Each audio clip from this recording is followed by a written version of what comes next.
আপনি অবগত আছেন যে ১৯৮৫ সাল যখন স্বৈরাচার এরশাদ এই দেশের গণতন্ত্র হত্যা করে দীর্ঘ ৯ বছর ক্ষমতা ছিল, তখন থেকে আমি ছাত্র দলের সাথে জড়িত এবং সর্বদলীয় ছাত্র সংগ্রাম পরিষদ তখন গঠন হয়।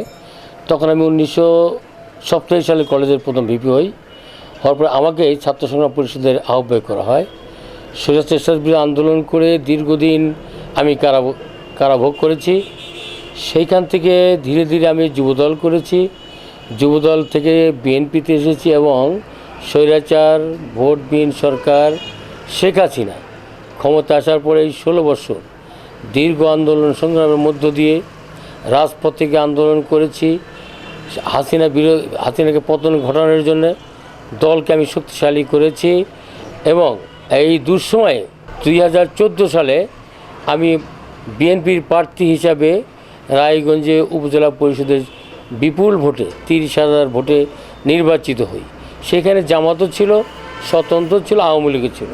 সে প্রায় ৩০,০০০ ভোটে আমি নির্বাচিত হওয়ার পরে আমি যখন আন্দোলন সংগ্রামে অংশগ্রহণ করি, তখন শেখ হাসিনার স্বৈরাচারী দলের নেতৃবৃন্দ আমি যখন ডিসি অফিসে মিটিংয়ে আসি, সেখান থেকেও আমাকে গ্রেপ্তার করা হয়। আপনি জানেন যে ফখরুদ্দিন মঈনুদ্দিন সরকার যখন অবৈধভাবে ক্ষমতা আসলো, আসার পরে আমার নেত্রী বেগম খালেদা জিয়া গৃহবন্দী, তারেক রহমান সাহেব জেলে। তখন বাংলাদেশে কোথাও আন্দোলন সংগ্রাম নাই। আমার নেতৃত্বে তখন তারেক রহমান মুক্তি এবং খালেদা জিয়ার মুক্তির জন্য রাজপথে আন্দোলন করেছি, মিছিল মিটিং করেছি, হাতে লেখা পোস্টার দিয়ে আমরা রায়গঞ্জ বিভিন্ন জায়গায় পোস্টার লাগিয়েছি। তারপরে আমাদেরকে গ্রেপ্তার করা হয়।